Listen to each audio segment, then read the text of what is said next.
За үзэгч та бүхэнд өрөөмөндийн хүргэе. 2018 оны 6 дугаар сарын 20-ны өдрийн 5 гараг байна. Улаанбаатар хотод өрөө 18 цаг тэгдэг минут. Энэ цагийг бид товлож болцсон. ТВ-с телевизийн 1-р сувгаар радио FM 103.6 дэлгэн Монгол комментиг түгээж хүргэн. ТВ-с Mongolia пэйж дэлхийн өнцөг булан бүрт түгээн. Лайв хэлбэрт лайктаар шинэгдэж үзэгч та бүхэн өөрсдийнхөө үзэл бодлын эндэртээ тавтаа сайхан морилгож өрье. Өнөөдөр яригдах гол асуудлуудыг мэдээллийн тэргүүлэгч веб хуудасуудын бичний хэлснээр таны санал оролцоон дээр түшиглээд ярилцлаа гэсэн бодол байна. За пүүжээ сонноос дуулгаач гоо. 7 хоног дунд руугаар ороод явчлаа. Их л олон асуудал сэдв агуулгын хувьд өндөрт гараад ирэх шиг боллоо доо. За тэглээ. За улсын хурал дээр нөгөө нэг 33-32 бүлэг гэж хуваагдаад байдаг гэсэн чинь нэг гишүүн явсаа одоо 32-32 болоод үлдсэн. За энэ бүлгийн тэмцэл ширүүсэж эхэлж байгаа шиг байна. Ерөнхийдөө улс төр халж эхэлж байгаа шиг байна. Улсын их баяр наадмын өмнө нэлээд хэдэн асуудал нааш нь болгох шинжтэй болоод ихэлсэн. Ялангуяа нөгөө өмч хөвчлийн асуудлыг шийдэхин тулд өчнөө олон хуулиндаа засвар оруулах ийм нөхцөл байдал руугаа улсын хурал шилжлээ гэдэг ийм мэдээлүүд бас өнөөдөр явж байна. За гудамж талбайд бийцсэн хүн чинь төрийн албаа агч үжээ. Төрийн албаа агч нь яасан гэсэн чинь бас л авилгалтай тэмцэх газар шалгагдах хэмжээний мөнгө энэ тэндээс авсан эдсэн уусан байж магадгүй гэдэг юм зүйл шалгагдаад эхэллээ гэсэн юм мэдээлэл бас явж байна. Дордвол долоод ордно гэж л. Тэг шээгээгүй л байсан бол одоо яадаг ч байсан юм. За тэр мөрөөрөө далд байх хэвээр тэр нэг хувийн нууцаа одоо энэ чинь мурат гişүүнээс хойш хувийн нууц гэж нэрлэдэг болчиход байгаа шүү дээ. Ирчүүдийн тэр асуудлыг чинь. Тэгээ хувийн нууцаа байх хэвээр газар нь байхгүй болохоор л тэгэл ийм болж шүү дээ. За нийгэмд бас нэлээд олон анхаарлыг татаад байгаа хэд хэдэн сэдв асуудлууд байсан. Түрүүчээс шийдэгдэж байгаа шиг байна. Цагдаагийн байгууллагаас өнөөдөр албан ёсоор тайлбар мэдээллийг нийтэд хүргэж байна. За 90 дахь консулын байгууллагаас бас албан ёсоор хэвлэл мэдээллийн хэрэгслүүдэд хандаж байна. За өнгөрөх өдөр үүссэн нөхцөл байдлыг 91 консулын газар хятадын талдаа тохиролцож зөвшөлдсөний үндсэн дээр тодорхой хугацаа тохирсон юм шиг байна. За яг нарийн тоочны хоногийг бол би бас үзэгчдэд тодорхой мэдээллийг их сурвалж байхгүй учраас дөрөлж дуулгаж амжихгүй байна. Ямар ч байсан замын үдэд үүсээд байсан тэр 91 хил гайл орчимд үүссэн нөхцөл байдлыг шийдвэрлэж цэгцэлсэн гэсэн ийм мэдээллийг консулын байгууллагаас цагдаагийн байгууллагаас хүргүүлж өгч байна. За нийтэд нийгмийн сүлжээгээр яваад байгаа шиг бас зарим нэгэн тийм юу гэдгийг нэг хит тим одоо юу гэсэн дэвэргсэн тэр нөхцөл байдал бол гарсан газар авсан юм байхгүй. Цагдаа бол чигүүргийнхаа хүрээнд үйл ажиллагаагаа явуулсан.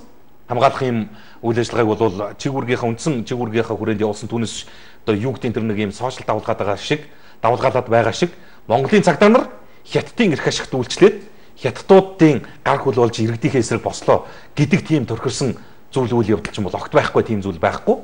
Бид хятадаас ямар нэгэн чиглэл аваагүй авдагч байгууллага биш гэдгийг цагдаагийн байгууллага хариуцлагатайгаар мэдгэж байна лээ. Нэг нь. За Монгол Улсын засгийн газар өнөөдөр хэд хэдэн асуудлыг авч хэлцэж ярилцсан юм байна. Энэ тэргуунд одоо юу гэдэг нь төр засаг ард иргэдээсээ тэр дундаа 12 дэх настай хүүгийн ар гэрээс албан ёсоор уучлах гуйсан анхны тохиолдол болж байгаа шиг байна. Монгол Улсын засгийн газар албан ёсоор амирцсан хүүгийн ар гэрээс хүлцэл өчөж уучлах гуйлаа гэдэг мэдээллийг бас өнөөдөр мэдээллийн захим сайтуудаар бичиж нийтэлж чинь энэ асуудалтай холбогдуулаад салбарын сайд боловсролын сайд цогцлмаа бас тайлбар мэдээллийг нийт хүргэж байгаа юм байна. Тэр юм дугаар сургуулийн захирал удирдлагуудын бас хариуцлага алдсан байж болох нөхцөл байдлыг хуулийн хүрээнд нь шалгуулна хариуцлага тооцоолно гэдэг байр суурийг илэрхийлж за мөн энэтэй холбогдуулаад бас боловсролын салбартаа холбоотой ярихад хэд хэдэн асуудал байна. Нөгөө Яармгийн гүүрэн дээр автобус нийтийн тээврийн автобусны тийм ословоор болсон энэ осолтой холбоотойгоор элсэлтийн ерөнхий шалгалтаас хоцорсон хүүхдүүд бас нэлээд тийм гомдол зар хийж яваа юм шиг байна. За одоо тэрнж арга байхгүй. Гэхдээ нөхцөл байдал бас одоо нэг хүнээс нэг сайдаас эсвэл одоо нэг комиссар шалтгааллах юм асуудал байдгүй маа. Энд чинь нэгдсэн журмаар нэг цагийн минутад одоо нууцлалтын өндөр түвшинд хилгаал тагнуулын байгууллага гутал оролцож ажилладаг асуудал учраас эцэгчүүд бас ойлгож бодолцоорой гэдэг зүйлийг бас нийт хүргэсэн байна лээ. За ингээд ийм олон асуудлыг багцлаад зүгээр үзэгчдэд өнөөдрийн Монгол комменттай хамт байвал үзэгч та бүхэн дэлгэрүүлж үзэж сонсож санал сэтгэлдээ бичиж ирүүлэх боломжтой юм гэдэг утгаар нь хүргэж байгаа. Нэг юм өрөөгэй. За. Монгол комментэд нэгтгэе. За эхний мэдээллийг одоо цэгмэн дээрээс онцолчий. Замын үүд бонд хэвийн ажиллаж байгаа гэсэн мэдээллийг нийт хүргэсэн байна. Цагдаагийн газар болоод гэр бүл хүүхд залуучуудын хүслийн газар хамтарсан мэдээллийг хийж байна. Сүүлийн үед хүүхдтэй холбоотой хэрэг их гарч байгаа учраас энэ оны эхний 5 сарын байдлаар ийм төрлийн гэмт хэрэг ямар нөхцөл байдалтай байгаа талаар холбогдох албаны хүмүүс мэдээлэл өгсөн гинэ. За энэ үеэр замын үүд бомбдод үүсэж байгаа жолооч нарын асуудлаар бас тайлбар хийлээ. Цагдаагийн газрын хэвлэл мэдээллийн төвийн дарга цагдаагийн дэд хурандаа Баатар хүү замын үдэд үүссэн нөхцөл байдал дээр ажлын хэсэг томилогдсон очиж ажилласан. Өнөөдөр жолооч нартай уулзалт зохион байгууллаа. Одоогийн байдлаар замын үдэрийн бомбд хэвээ ажиллаж эхэлсэн ямар нэгэн асуудал байхгүй. хэл чөлөөтэй болсон учраас хууль дүрмийн дагуу машин тээврийн хэрэгсэлд нэвтэрч байгаа. Нэмж хэлэхэд өнгөрсөн оногуудад цагдаагийн албаагчид жирийн иргэдийг ойлгохгүй байна гэсэн мэдээлэл гарсан. Тодруулж хэлбэл тухайн үед 16 автобусны 320 орчим зорчигч хэсэг бүлэг хүмүүсийн чагсаалт цуглаанаас болоод тэнд гатсан. Үүнд цагдаагийн байгууллагаас хэл хамгаалах байгууллага хэлийн зэрэгтэй хамтарсан галт тэргээр хэл нэвтрүүлэх ажиллагааг зохион байгуулсан төдий шүү гэдэг ийм тайлбар мэдээллийг хүргүүлж байна. Нэг хэсэг нь эрхийнхээ төлөө тэмцэж чагсаж хахад нөгөө хэсгийнх нь эрх ашиг бас тэнд хөндөгжсэн нөхцөл байдал үүссэн шүү. Энийг л цагдаагийн байгууллага хуулийн хүрээндээ шийдвэрлэж ажилласан гэдэг ийм тайлбар байна. 69-ны жолооч нар хэл нэвтрүүлэхгүйгээд ингээд тэмцэл өрнүүлж яхад автобусаар зорчиж байгаа иргэд бид нар гармаар байна гэдэг ийм тэмцэл байсан юм а. Энийг зохицуулсан юм а. Үүссэн нөхцөл байдал нь манай талаас шалтгаалсан зүйлгүй хятадын талаас гаргасан журамтай холбоотой юм а. Тэгээ энийгээ бодож ойлгооч. Хятадаас гаргасан журмыг Монголынхоо газар нутаг дээр эсэргүүцэдгээ болооч. Энэ бол үр дүнд хүрэх алхам биш шүү гэдгийг л мэргэжлийн байгууллага ойлгуулж хэлсэн байлээ л дээ. За өнөөдөр дахиад нэг асуудал өндөр гарсан нөгөө 60 тэрбумын гэгдэж байгаа асуудал. Улсын хурлын гишүүн оюун эрдэнэ албан ёсоор өнөөдөр хэвлэл мэдээллийнхэн тандсан байна. Энэ өдөр мэдээллийн хөтөлбөрийн 1930 минутын мэдээгээр илүү дэлгэрүүлж үзэгч та бүхэнд хүрэхээр бэлдсэн учраас би тоомлие, товч өгөө тодорхой. 93 10 60 гэдэг ийм утсаар 60 тэрбумын мэдээллийг авна гэж байна. Улсын хурлын гишүүн оюун эрдэнэ. Ямарваа нэгэн төрийн албанд очихдоо дарга удирдлагуудын гар цайлгсан. Эсвэл одоо намын томилгоо гэдэг нэрээр дээр доороос дарамтаар ирж байгаа ийм үйл явдлыг 60 93 10 60 гэсэн ийм дугаарыг утсаар авъя. Энэ 60 тэрбумын хэргийг хэрэг бишгээд хаачж байгаа юм байна. Хаачж байгаа юм байна. Өөрөөр хэлэх юм бол эвлүүлэг гэдгийг нь манай хууль хяналтын байгууллага хүлээн зөвшөөрөөд баталчихж байгаа юм байна. Миний хувьд бол энэний эсрэг байр суурьтай байна. Энэ асуудлыг зэгцэртэл их хурлын дарагтаа ёс зүйн хариуцлага хүлээгээд огцорчих ёстой маа гэдэг ийм байр суурийг илэрхийлсэн байл. За ингээд нэг намын нэг гишүүн парламентын спикерийг огцруулах асуудлыг гаргаж ирээд тавьчих. Гэтэл энэтэй холбоотой дараагийн асуудал нь юу болж байгаа нөхөр зэрэг эргээд ийм асуудал ярьж байгаа их хурлын гишүүн өөрөө эвнэгдэл ярих биш эсвэргээр бас нэг тодорхой төвшөнд ойлголцох гэж оролдож исэн улс төрийн хүчин Монгол Ардын намыг дотор нь бүр одоо хаглан бодрох нөхцөл байдлыг үүсгэлээ гэдэг ийм тайлбар бас явж байна. Би айл талын мэдээллийг тэнцвэртэл цензургүй үзэгч та бүхэн дуулгая гэж бодож байгаа шүү. Олдоо тэр ийм мэдээлэл бичсний араас бүлгийн урлаар оюун эрдэнэ гишүүнийг хилцээгүй шүү гэсэн ийм тайлбарыг залууч.com дээр гаргасныг бас онцолсон байсан. За энэ бол өнгөрөх өдрөөс эхлээд яваад ирсэн. Улсын хурлын гишүүн оюун эрдэнэийг бүлгийн гишүүнээс хасах тухай ийм шийдвэр яригдж байна гэдэг ийм мэдээлэл явсан. Гэхдээ энэ бол орон зохио тийм зүйл бол огт байгаагүй. Ямар зорилготой ямар бүлэг аль улс төрийн хүчний энэ үйл явдал дээр дөрөөлцсөн улс төрийн шоу юм бэ гэдгийг бол тайлбарлаж хэлж мэдэхгүй байна. За оюун эрдэнэ гишүүнийг бүлгээс хасах хөөх тухай асуудлыг бол огт яриаггүй шүү гэдэг ийм тайлбар мэдээллийг залууч.com-оос ороод үзэж болж байгаа. Энэ. За гэтэл өнөөдөр дүнгэж түрүүн манай парламентын сэтгүүлч орж ирсэн. За сурвалжлагч ганц зэрэг ямар мэдээтэй ирснийг 19 цаг 30 минутын мэдээгээр үзээрэй. Хууль зүйн байнгын хороо, төрийн байгуулалтын байнгын хороо хоёр байнгын хороо хилэлцээд улсын хурлын гишүүн Муратыг бүрийн эрхээс нь төдөлзүүлэхгүй байх шийдвэр гаргасан улсын хурлын тогтоолыг эсэргүүцч ерөнхийлөгч хориг тавьсан. Хууль зүйн байнгын хороо, төрийн байгуулалтын байнгын хороо, ерөнхийлөгчийн хоригийг хоёулаа хүлээгээд авсан юм байна. Хууль зүйн байнгын хороо бол 72.7% саналаар ерөнхийлөгчийн хоригийг хүлээж авч байгаа юм. За ингээд бүх одоо Мурат гишүүнтэй холбоотой бүх асуудал тэг зэгээс эхлэхээр болж байна. Дахиад хууль зүйн байнгын хороо дэмжичлээ ерөнхийлөгчийн хоригийг төрийн байгуулалтын байнгын хороо дэмжигдсэн. Дахиад чуулганы нэгдсэн уралдаанаар орох нь дахиад эхнээсээ санал хураалт явагдах нь. Мурат гишүүний бүрийн эрхийг төдөлзүүлэх үгүй юу гэдэг асуудлаар яг нөгөө эхэлж гандлаг гишүүн Мурат гишүүн хоёрыг хилцсэн асуудалтай адилхан төвчний асуудлыг яг тэг зэгээс нь эхлэхээр ийм нөхцөл байдал үүсчихлээ. За Монголын парламент одоо ерөнхийлөгчийн хоригийг хүлээж авах юм уу? Энэ дээр дахиад одоо ямар санал гаргах юм? Тухайн үед одоо чуулганы нэгдсэн уралдаанд суугаагүй гишүүд ирд суух уу үгүй юу гэдэг ингээд олон асуудал цаашаа явж байгаа. Надад харагдж байгаа нэг эрг хандлага нь юу гэхээр зэрэг бас ч гэж хөөрөх юм. Бүгд биш юм а гэхэд байнгын хороод төрийн тэргүүнийхээ хоригийг нэг удаач болов хүлээгээд авч байгаа нь дэвшил юм гэж харагдаж байна. Чи бас улс төрийн том соёл байна шүү дээ. Ард иргэдийн шахалж шаардлага байна. Үндэсний ив нэгдлийг илэрхийлэгч байх ёстой төрийн тэргүүний тавьсан хориг байж байна. Ерөнхийлөгч хориг тавьдаг, хүлээж авдаггүй юм нөхцөл байдал хандлагууд бас нэг эргээр өөрчлөгдөх ийм зүйл болж. За Мурат зөвтөө буруутай гэдэг асуудлыг энэ дээр би дэнсэлж ярихгүй. Тэрийг хуулийн байгууллага шийднэ. Гэхдээ хуулийн байгууллага хараа тусаар үйл ажиллагаагаа явуулаад шийдвэр гаргах гэхээр улсын хурлын гишүүний халдашгүй бүрэн эрх гэдэг юм чи өөрөө ингээд том одоо чөдөр хаалт болчиход байна. Энийг нь болиулж өгөөч гэдэг хүсэлтийг л прокуророос тавьсан. Улсын ерөнхий прокурор тийм л санд оруулсан. Энийг болохоор Муратыг огцруулах шаардлага алгаа гэдэг шийдвэр гаргасан дээр нь их хурлын гишүүн хориг тавьсан юм шүү. За товчхондоо ийм мэдээлэл 24 цагийн сайт дээр гарлаа. Өнгөрөх өдрөөс эхлээд бас ямархуу асуудал ард иргэдийн бухимдлыг төрүүлж нэрвийг барж байгаа юм байхээр энэ уул уурхай газар нутгийн эсрэг үлдэгдэж байгаа гэмт хэргийн шин чанартай би дахиад зохон тэмдэглэе. Гэмт хэргийн шин чанартай ийм үйлдэлүүд иргэдийг тайван амгалан амьдруулах орчин нөхцөлийг хязгаарлаж эхэллээ. Би хэлээд байгаа шүү дээ. Ямар мэрэгжлийн байгууллага дүгнэхээр энийг голын эргээс 500 метрийн зайд байна гэж дүгнэдэг юм бэ? Гэхдээ хараа нь муудсан баг сохор хүн очсон ч энэ олборлтын хажуугаас баг 2 алхахад усанд орохоор байна шүү дээ. Гол руу орохоор. Туул голын ирэг дээр үсэж байгаа нөхцөл байна. Энэ за хараараа. Энэ пүүжа хэтэрээ өчигдөр үзүүлсэн бичлэг өнөөдөр дахиад тоног төхөөрөмжөө 2-оос 3 дахин хүчин чадлыг нэмэгдүүлээ ороод ирсэн байна. Энэ өндрөө авчлаа, энэ сэдв өндрөө авчлаа олон анхаарлын төвд орчлоо. Иргэд эсэргүүцээд эхэллээ энэ тентгийн бүлэг хөдөлгөөнүүдийг төгчөөж эхэллээ гэхээр одоо яах вэ гэхээр ганц сонголт л үлдэж байгаа. Хутан л авах юм аваад арилъя. Ийм юмроо явчлаа шүү. Хүмүүс оролцох юм байна. Ард иргэдийг бол хүмүүс 7 дор үзэж байна. Бид хүмүүс оролцох юм байна. Ард иргэдийг бол хүмүүс 7 дор үзэж байна. Бид явуулсан. Ард иргэдийнхаа сэтгэлсээр одоо сайхан нөх юм ийм болгож байна да.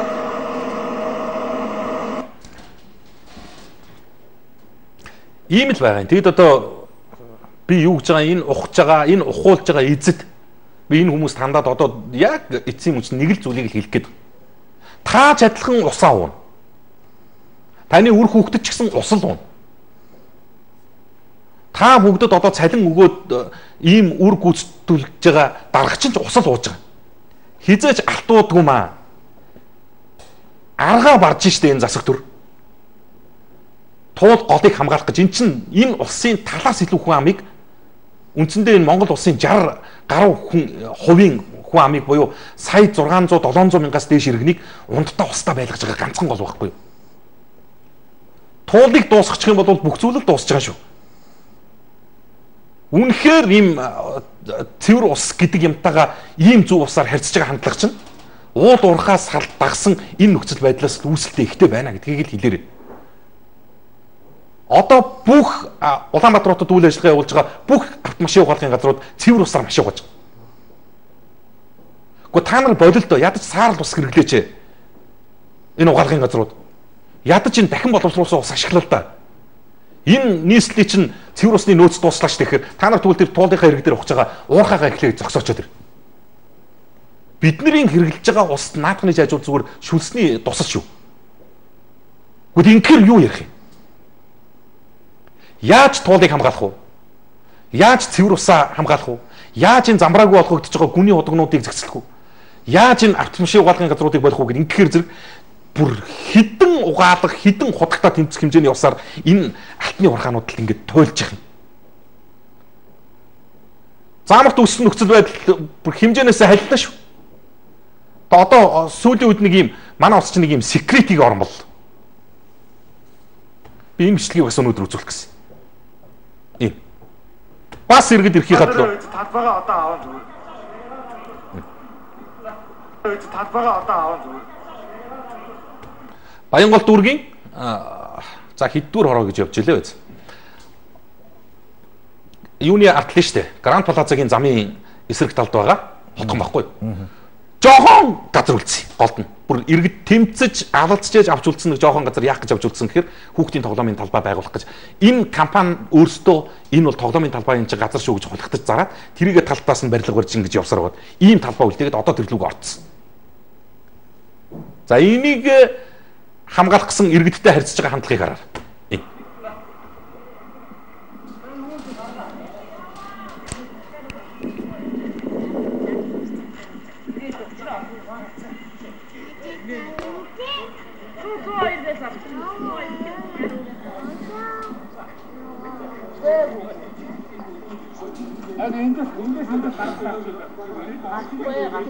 Талбайдаар өдөр талбайдаар за. Зүгээр гараа.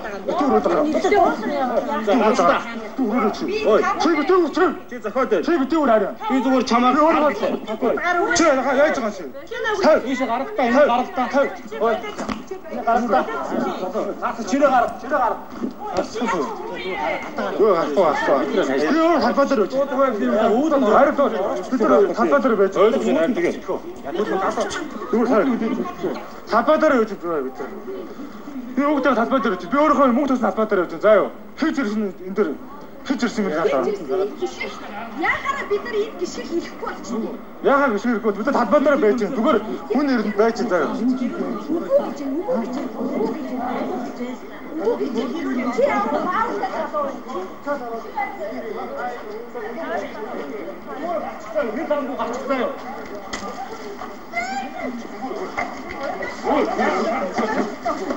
Сагда дуусараа. Ой, цааш.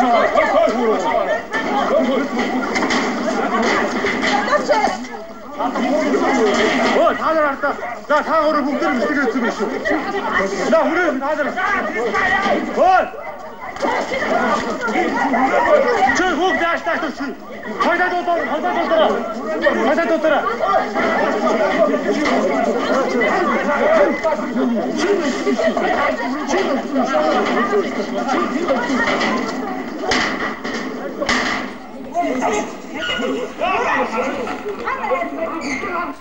За ингээд бол эцэст нь иргэд дийлдэн л дээ. Дийлдэж байна.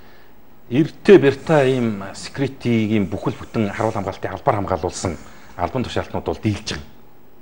За энэ бол нэг жишээ нэг процедур байхгүй. Уг нь иргэдийн газар нийтийн эзэмшил гэдэг нэг компани багш тэр хотхонд тэр хороололд амьдран сууж байгаа ард иргэдийн нийтийн өмч байхгүй. Өмчөөгөө цорын ганц энэ олон хэдэн зуун айл амьдарж байгаа хороол донд байгаа цорын ганц алга дарам газрыг ингээд өнөөдөр алдаж байгаа юм. Ганцхан зүйл хэлж байгаа байхгүй юу? Энэ хотхны тоглоомын талбай байгуулах хэсэг газар шүү гэж ингэж олгогдчихсэн газар нэг л өдөр мдэггүй байж хат нэг газрын даамлын гарын үсгтэйгэр энэ компанид очсон байна. Одоо тэгээд эн чинь яаж ирэхээр зэрэг иргэнийхээ өдөөсөл тэмцэл хийж гэж байгаа байхгүй.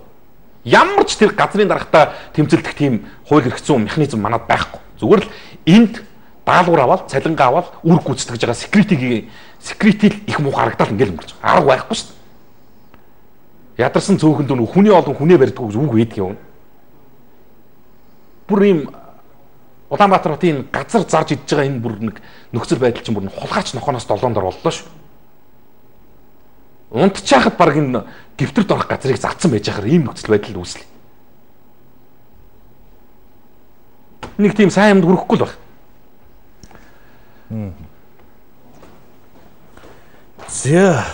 За сэтгэл маань юу болж байна вэ? За сэтгэлээсээ дуулаа юу.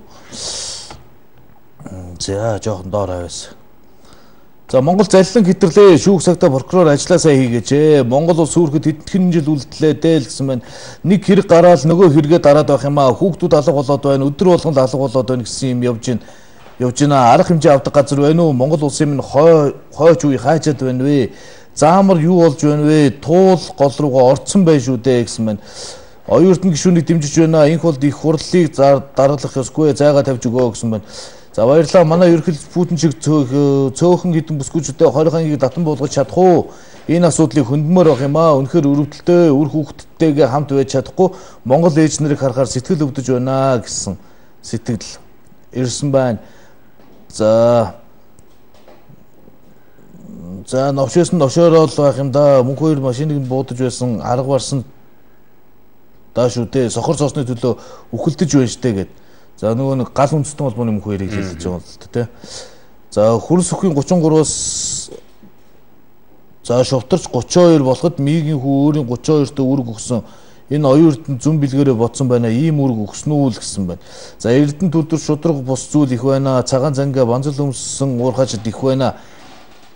6000 дунд бараг тал нь олноо. Эднэрийн цалингийн байтугай байрны зээл байхгүйгээд одоо яг хүнд нөхцөлд ажиллаж байгаа байгаа бид бол бүх төрлийн зээл төлөөд амьдарч байна шүү дээ гэсэн байна. Яагаад тийм нэгний буруутай болгоомжгүй үлдээс болж юугаач мэдэхгүй жоохон дүүнэр минь гимтэж эсвэл тэнгэрийн оронд очих ёстой юм бэ? Тийм их аюултай эвдэрхий орж болохгүй зүйл байсан юм бол тэрийг янзлаад эсвэл цоошлоод хориглох тавьчих болдоггүй юм байх та. Тэгвэл тоглохоос өөр зүйл мэдэхгүй жоохон хүүхдүүд чинь тийшээ орж гимтэж бэртэж байхгүй шүү дээ. За төрөөс томилогдож ирсэн хүмүүс бүр дэндүү иддэг дээ л гэсэн байна. Хөл бөмбөгийн хаалгыг 3 охин түлхэж унгасан яагаад шалахгүй байна? Тийм төмөр зүгээр унахгүй штэ гэсэн байна. Сайн хоёроо амжилт хүсье. Би Англид ажиллаж амьдардаг Монгол Комментийг байнга үздэг. Монгол улсын их хурл юу хийгээд байна вэ? Оюу толгой гэрээ 60 тэрбумын хэрэг, Багнуурын цахилгаан станцын асуудал, уул уурхаан луур, офшор данс, хүүхдийн мөнгө гэд маш олон шийдэх асуудал байхад хоёр нөхрийн бандаж бооны хэргийн талаар хуралдаа сууж байх юм арай л байна даа л гэсэн сэтгэл ирсэн байна. Сайн хоёроо энэ өдрийн мэнд өргөе. Үйл ажиллагаа явуулж байгаа болон түүнд ажиллаж байгаа хүмүүс жаахан ч гэсэн жаахан ч болтгоо ухамсартай байгаа ч байгаль орчны сайд ажиллаа хийгээч. Удахгүй эх орон чинь уйлж байна штэ. Эх орноо болон үр хүүхдээ бодож усангүй юун дээрлэхгүй юм бэ? Босоо хөх Монголын хаана байна л гэсэн байна. Босоо хөх Монголын харин заамарт явна штэ. Тэд очиод тэмцээд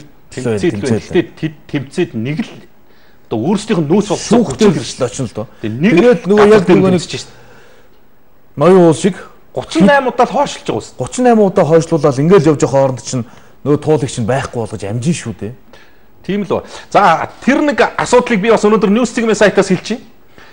Монгол Улсын засгийн газар албан ёсоор уучлалт хүсч эмгэнэл илэрхийлжээ гэсэн мэдээлэл байгаа.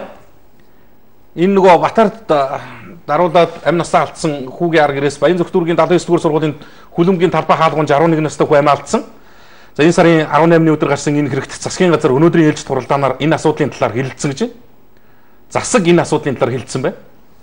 Ерөнхий сайд хүрсэх салбарын сайд болоод Улаанбаатар хотын дарга нарт үүрэг даалгавар өгсөн. Цаашдаа ийм асуудал дахин гарахгүй байх арга хэмжээг авахыг бүх сургуулийн орчин хүүхдийн тоглож наадах орчин аюулгүй байлгахыг бол даалгасан гэж байна. 79 дугаар сургуультай холбоотой асуудал ингээд үндсэндээ засгийн газрын төвшөнд очиж байна. Гэхдээ энэ арай их үн цэнээр очлоо. 11 настай хинт ч хор хийгээгүй бяцхан хүүгийн алтан амээр хүүхдийн бага насны хүүхдийн эрүүл аюулгүй орчинд сурч боловсрох тоглож наадах тэр асуудал 11 настай хүүхдийн амээр засгийн чихэнд л очлоо л. Ямар ч байсан тэгээд нэг Монголын төр уучлах гуйж байгаа нэг алхам юм даа л гэж харж байна. За энэний араас боловсролын сайд бас политикийн сайт дээр мэдээлэл гараад ирсэн байна. Боловсролын сайд 79 дугаар сургуулийн захиралд хариуцлага тооцно гэдгийг мэдгдсэн байна.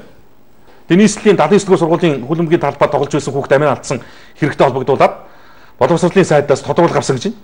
Ажлын хэсэг гарсан байгаа. 79 дугаар сургууль дээр болсон асуудал дээр очиж ажилласан. Энэ бол хуулийнхаа хүрээнд хин энэ буруутай зөрүүтэй байсан гэдэг эсвэл тэр нь суйрлагдсан байсан гагнаас нь салсан малсан гэдэг тэр бол техникийн дүгнэлтүүд нь хуулийн хяналтын байгууллагынхаа төвшөнд яригдах байх. Бид бол сургуулийн удирдлагатай хариуцлага тооцно. Яг тэгэхээр сургуулийн захирал өөрөө маш хариуцлагагүй мэдээлэл хийсэн байсан. Бараг одоо юу гэдэг их жоохон хилцүүлээд гэхээр бараг тийм гарцгүй амьтэр тайлбарласан байсан шүү дээ. Арга гэр нь ингэдэг бараг юу гэсэн бай бид нар чинь. Бараг аав ээж нь асар хаалгамжлагч нь бараг ариг дарах суудаг шиггүй. Тэр бол хинт хамаатай асуудал ирж байгаа. Тэгээ ийм өвөөгүй ийм хариуцлагагүй мэдээлэл хийсэн. Ингэж бас арга гэрийнх нь тэр шархалсан сэтгэл зүрхэнд цогилд өгсөн энэ сургуулийн удирдлагт бол хуулийн хариуцлага хүлээлгэнэ гэдгийг салбарын сайд мэдгдсэн байсан.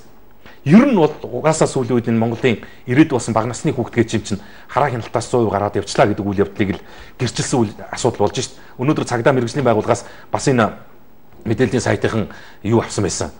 Тодруулга авсан байсан. Нийслэлийн хэмжээнд хүүхд алгуулсан дуудлага өдөрт дунджаар 15 ирдэг гэж байна. Арслан цэгийн сайт дээр үж шít. Нэг өдөрт 15 хүүхд алгуулчлаа гэдэг дуудлага ирдэг гэж байна. Харамсалтай нь хідэн буцаад олдсон мэдээлэл байдаг. Энэ чи юу болж байгаа юм бэ тийм үстэй. Хоногт 15 хүүхэд гэж шүү. Арслан цэгийн сайт дээр энэ мэдээлэл байж байгаа. Нийслэлийн хэмжээнд хүүхэд алгуулсан дуудлага өдөрт дунджаар 15 ирдгээ гэдэг цагдаагийн мэргэжлийн улсууд нь өнөөдөр хэвлэлийнхэнд хандсан мэдээлэл дээр хэлсэн байна. Цагдаагийн ерөнхий газар гэр бүл хүүхд залуучуудын хөгжлийн газраас хүүхдтэй холбоотой асуудлаар мэдээлэл хийж байна. Тэгээд энийг шууд лайв хүргэсэн Арслан цэгийн энэ мэдээллийг дэлгэрэнгүй үзэж болж байгаа. Би товчхон бөгөөд тодорхой нэг зүйлийг хэлье. Хоногт 15 хүүхэд алгуулж ийн аав ээжүүдээ. Харин олдсон мэдээлэл налга гэдэг дээр л дүгнэлт хийгэрээ. Төр хамгаалж чадахгүй юм байна. Хууль хамгаалж чадахгүй юм байна бидний ирээдүг. Тэгээ бид өөрөө өөрсдөө эцэг эцгийн үргийг гүйцэтгэж, ээж нь ээжийн үргийг л яс гүйцэтгэж биелүүлж явахгүй бол үнэхээр одоо бидэнд байгаа тэр байж болох одоо хамгийн үнд баялаг бол ийм болцсон юм байна гэдгийг л гэрчилж байна.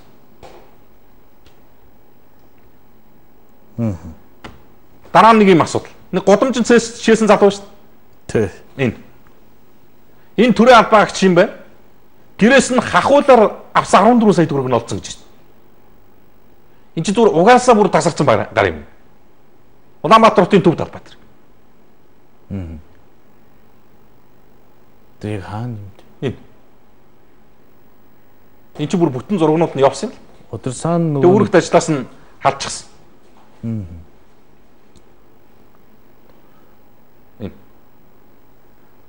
Тэ очоод шалгасан юм. Одоо авилгатай төмс газар шалгаж байгаа юм. Энэ албаа агчийг нэмэх хоёр гэдэг чинь. Түүний гэрт нэгжлэг хийхэд бэлнээр 18 сая төгрөг гарч ирсэн. Үүний 14 саяыг нь хахуулын мөнгө гэдгийг нэмэх хоёр өөр хүлээн зөвшөөрсөн гэж. Өөр хүлээн. Чи зүгээр мэрэгчлээ шүү дээ. Нийслэлийн өмчийн харилцааны газарт л ажиллаж исэн албаа агч. Тэгээ юунаас болж үдийн цай хөтөлбөр. Тэгээ үдийн цай хөтөлбөр тендерт оролцсон аж ахуйн нэгж иргэдээс хээр хахуул авдаг гэсэн. Тэгэхээр үдийн цай ингээл дахин хүүхдийн асуудал яригдж байгаа юм. Тэнцээч хахуулаар очсон. Хахуул өгч үдийн цай хөтөлбөрт ялдаг компани тэр шархыг хин дээр нөхөх юм бэ? Хүүхдийн ам руу орж байгаа хоолн дээрээс нөхнө үгүй юу? Энэ чи зүгээр нийслэлийн өмчийн харилцааны газар ажиллаж байсан мэрэгчлэн байхгүй. Ийм үйлдэлийн төлөө үүрэгт ажилласан чөлөөлсөн. Үүрэгт ажилласан чөлөөсний дараагаар иргэд энэ мэдээллийг хараад эн чинь нөгөө наашаа харсан зураг мөргөн бас байгаа юм. Энэ үйл явдлыг хараад наа нөхөр чи ингэсэн гэдэг мэдээллийг авилгатай тэмцэх газарт өгөөд АТГ шалгахад гэртэн зүгээр л нэг үдийн цай хөтөлбөрт бүтээгдэхүүн нийлүүлсэн компаниас хахуулаар авсан 14 сая төгрөг гэрээс нь гарч ирж байна гэж юм л. Стал цайцсан хоргоо. Тэгээ хэлээд чинь нэг дордвол 7 дордно гэж энэ. Та өмдөө татаад тайлах газар нь тайлсансан бол өнөөдрийн юм нөхцөл байдал үүсэлч үгүй ч. Ээд залуучууд минь бас нэг жоохон ухамсар сэтгэлгээндээ жаахан л нэг юм бодож ил явмаар юм байна да. За боловсролын сайтад өөрт нь хариуцлага тооцох хэрэгтэй. Боловсролын систем нуруу унстан сайтын л буруу сайд нь өөрөө юу хийгээд байгаа вэ гэж байна. Юун 20 ангийг болох вэ? Хэрэг хийсэн бол ялуу өрөх ёстой. Ээж аав дарга хинч хуулийн өмнө тэгш байх ёстой. Зээл авсан бол өөрөө л төлөх ёстой. Ерөнхийд төчөр нэг удаа тэгдүүлнэ гэх юм хитрхи бэлэнчлээд байх юм аа гэсэн байна. Өвчтөө хүмүүсээ анхаараа мүдхэн эрүүл хүн байхгүй боллоо гэсэн байна.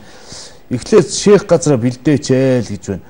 За цалинтай ээжийн санхүүжилт хизээ орох вэ? Мэдэж байгаа нь үү? Бат Эрдэнэ аврал тахимаа өгөөч ээ. Монголын ард түмэн наадмын хэмээр байна. Батуулга ерөнхийлөгчөө бүхий үргийг улсын мэдэлд аваад өгөөч ээ гэсэн байна. Цалин нэмүүлэх тэмцэл яагаад таг болчихвоо? Үндэсний аюулгүй байдал гэж бүр байхгүй болоод байна шүү дээ. За өвчнөтэйгөө тэмцэхгүй бол мүдхэн эрүүл хүн байхгүй болох нь дээ л гэж байна. Арайчтэй бүдүүлэг юм бэ? Хүүхдийн паркийн асуудал юу болсон юм болоо? Мэргэжлийн хяналтаас ямар дүгнэлт гарсан юм болоо? Мэргэжлийн хяналтаас ямар дүгнэлт гарсан бол за ойрд хүүхдүүд улсын байгууллагын буруугаас болж ямар их гэмтэж бэртэж байна. Энэ хүүхдүүдийг хамгаалдаг байгууллага гэж байна уу?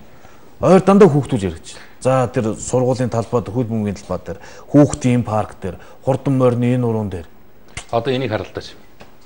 Эрдэнэтэд.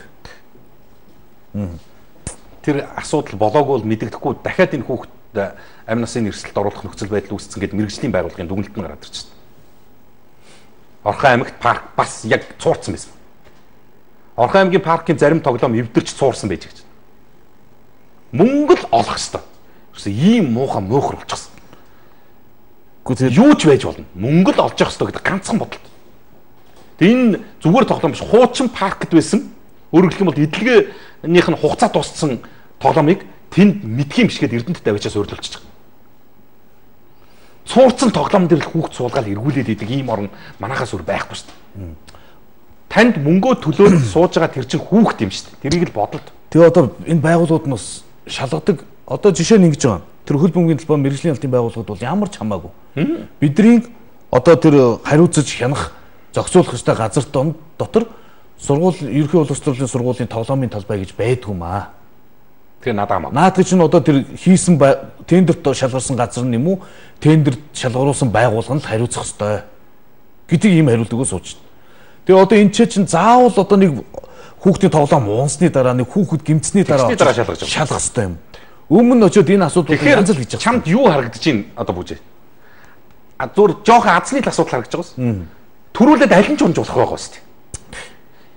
Улсын паркийнх ч унж болох байж, Эрдэнэтийнх ч унж болох байж. Ялгаа нь юу гэхээр энд төрүүлж унаад дараа нь юм. Энэ хизээ нэгэн цагт тийм эрсдэл дээр л очсон байсан. Би нэг л зүйлийг хэлээд байгаа юм. Зүгээр л найзуудаа мөнгө олж болно шүү дээ. Янз янзын аргаар олж болно. Гэхдээ хүн чанар гэдэг юм а бити худалдаж идэлдэ. Та хүний хүүхдийн амь насыг эрсдэлд оруулж олсон мөнгөөрөө өөрийнхөө хүүхдийн ам руу хоол авч хийж өгч яаж чаддсан бэ? Энийг л бодолтой та. Хүний хүүхдийг алах шахаж олсон 10,000 төгрөгч юу хэдэн төгрөгч үү? Тэргээрээ өөрийнхөө хүүхдэд юу ч болоогүй юм шиг аваачаа талах өгч байгаа бол энэ чинь үгүй ийм сони юм гэж юу байх юм бэ?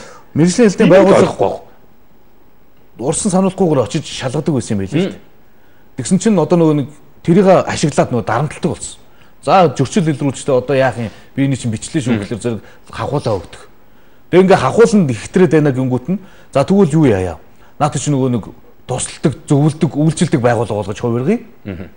Чи ингэж бодлоо. Өдөртөмж ичдэг. Өмнө очиод сарын өмнө шалгалтын очиж шүү гэж бичгээ өгдөг болсон. Өмчийн харилцааны годомжинд шээдэг зүгээр нэг мэрэгжилтэн залуу. Үдийн цай хөтөлбөр шалгаруулах тендерт нэг эн чин дээд төвчнөр бол бүр том дарганаар нь оролцож явж байгаа шүү дээ. Энэ мэрэгчлэн нэг л жижиг гарын үсгийг л чинь 14 сая төгрөгөөр үнэлэл зурж шít.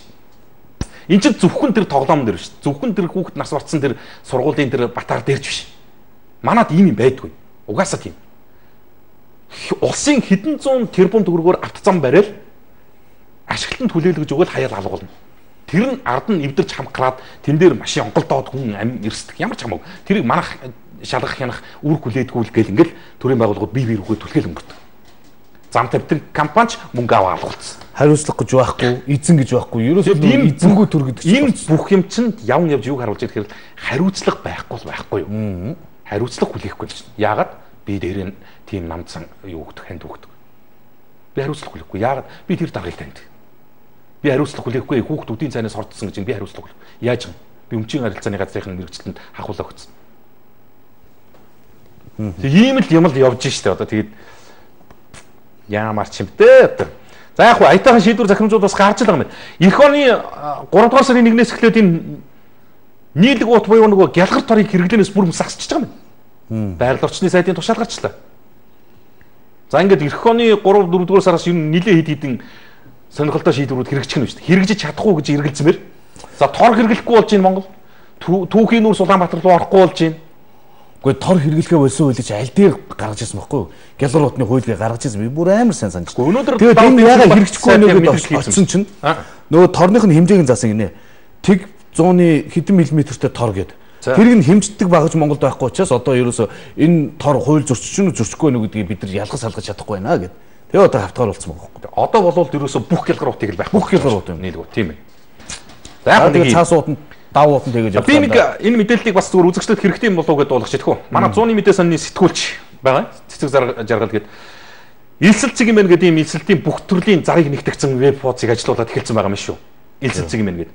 Тэгэд энэ бол ерөөсөө мэрэгжил яаж сонгохоос, илсэлтийн шалгалтанд яаж бэлтгэхээс, гадагшаа дотгошоо тэр тэтгэлэгтэй сургуулиудад яаж суралцах энэ төр гэд бүх одоо онлайн захимаар хүргэж болох мэдээллийг үн төлбөргүйгээр эцэг эхчүүд сурагчдад бол санал болгож байгаа ийм мэдээллийг бас товч хүргэж гэж утсан юм. Одоо хүнд хэрэгтэй байлгүй гэж бодоод дуулгаж байгаа шүү. Илсэл цэг юм гээд орох юм бол үндсэндээ яг онлайнаар яг одоо сургууль соёлын эргэн тойрондох бүх нэгдсэн мэдээллийг авчиж болох нь байна. За ийм зүйлийг нэг хэлье гэж бодоод. За цаг л байвал захиругаал дайрч болоод байгаа асуудлыг төр засаг яагаад анхаарал тавихгүй байна вэ? Эцэг эхчүүд нэгдэж дуу хоолойгоо нэгтгэх тэмцэхгүй бол Монгол улс маань улам л хордгон дээ. Хятадыг хамаагүй оруулж буй асуудлыг мөрөн даргын албаныхан анхаарах цаг болсон баймаар даа л гэсэн байна. За оюун эрдэнэ гишүүнийг дэмжиж байна. Инх бол одоо зайгаа тавиад өгөөч. Яасан ханад цаддгүй хотодтой юм бэ? Сургуулийн хөл бөмбөгийн талбай хаалга тийм амархан унахгүй шүү дээ. Үр хүүхдэд анхаарал маш сайн тавих хэрэгтэй. Хүүхэд алга бол одоо ингэж авах юм. Тагнуулын байгууллага ажиллаа хийгээч. Ямар олон хүүхэд алга болдог юм бэ? Хаан зүдэрч ядарч яваа болдоо гэсэн байна. За допинг хэрэгэлсэн Бүгчүүдийн цолыг хурааж бүхий холбоог зэгцэлмээр байна л гэсэн байна. За аавын хүүгүүд зэрэгт биш шоронд элсээр засаг төрийн алдаа. За фэйсбүүкээр яваад байсан 2 ихэр хүүхдэд хэдэн сая гэж юм бол 4 сая гэж юм бах та 4 сая төгрөгийн тэтгэмж өгдөг гэсэн сайдын бичлэгийн талаар мэдээлэл өгөөч л гэсэн байна. Хүүхдийн мөнгө 80% болсон гэсэн худлаа юм уу? 80% нь өгнө л гэсэн шүү дээ энэ ч. Сэтгэлээ уншаач хүүжээ гэж байна. За уншиж байна. Эзэнгүү төрийн эмгэнэл болжээ. Хүүхдийн мөнгөний талаар мэдээлэл өгөөч. За аавын хүүгүүд зэрэгт биш шоронд элсээр засаг төрийн алдаа. За та хоёр яриад л байдаг арга хэмжээ авд юм уу гэж байна. Нөгөө тэмээгээр айлж байгаа эмэгтэй яасан бэ? Туул голоо яаж аврах вэ? Бодоол хямраад байх юм аа л гэсэн байна. За улс төр нь хулгай хийгээд байхад яаж хөгжих вдээ? Улс төрчд нь хулгай хийгээд байхад яаж хөгжих вдээ? За энэ байдлаараа яваад байвал удахгүй Монголд харийн нутгаас тусламжаар ирэх үедээ туулаа ухаад байгаа малнуудаа та нар усал уунштэй хүн алтуудгүй юм аа гэсэн байна. Паркийн тоглоомыг өглөө болгон шалгадаг юм аа. Тэр нь арай өнгө зулаад байх шиг байна. Ядаж сардаа нэг удаа бүрэн үзлэг хийдэг бол гайгүй шүү дээ гэсэн байна.